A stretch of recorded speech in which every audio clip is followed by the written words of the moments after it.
Welcome to Module 6, Food Refusal. This short video will show you how to approach food refusal in your classroom and help you to have a better understanding of why there is no need to worry if a child refuses food.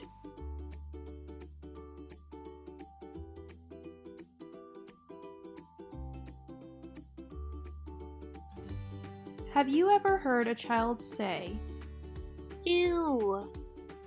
Yuck! I don't want to eat that. when a meal or snack is served? For anyone who has spent time with a preschooler, the answer is yes. This is because food refusal is highest between the ages of 2 and 6 years old. Food refusal is something to expect in a normal part of child development.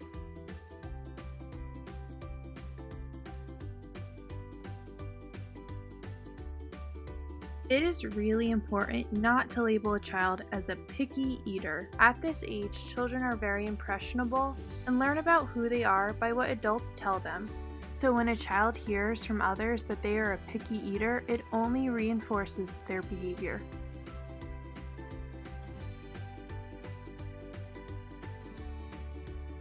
So what is food refusal?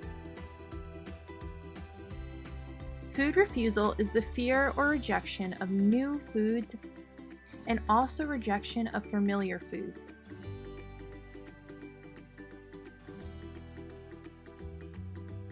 When we say new food, this could be a food that they have never seen or tasted before, or it could be a food that has been eaten in the past but is cooked or prepared in a different way than what they are used to.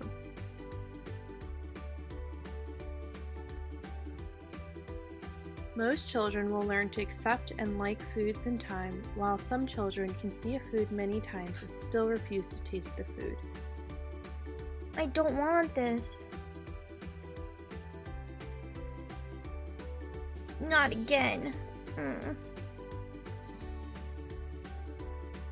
I'll try one bite. I think I actually like this.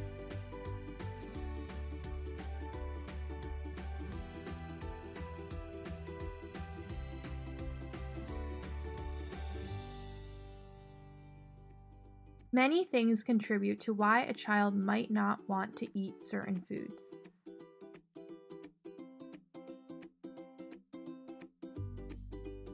Most children like sweet and salty foods, but don't like bitter flavors. This is particularly the case for certain fruits and vegetables. The good news is that children can learn to enjoy these foods after tasting them several times. Children may not want to taste a food if they don't like the way it looks or smells. Ew, it's smelly. Every child is born with their own way of approaching the world, which is also called a child's temperament. A cautious or shy child may take more time to feel comfortable in new situations, and because of this, may be less willing to taste new foods. The opposite may be true for an adventurous child who jumps right into new situations, including trying a new food.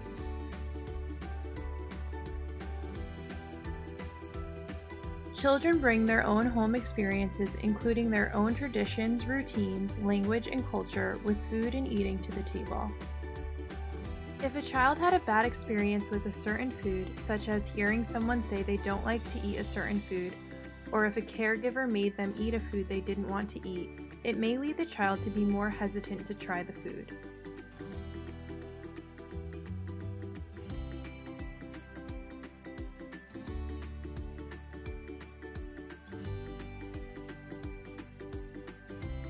When it comes to feeding children, many of us are concerned about what and how much children eat. While we do this with the best of intentions, often to get children to eat more fruits or vegetables, pressuring children to eat something when they don't want to, or inviting them to the Clean Your Plate Club can backfire. It teaches children to ignore their body's signal that they have had enough, which could set them up for a lifetime of overeating. Children need time to get used to foods and need to feel safe, comfortable, and trust their caregivers when tasting certain foods. The key is to remain patient and supportive by being a good role model and showing them that the foods taste yummy.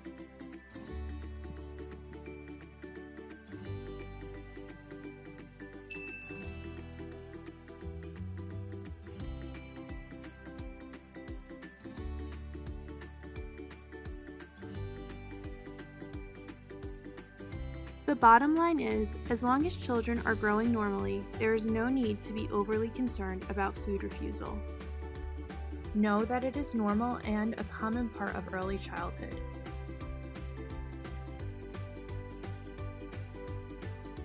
Indeed, children at this age are developing a sense of independence and want to make their own choices, including what they eat.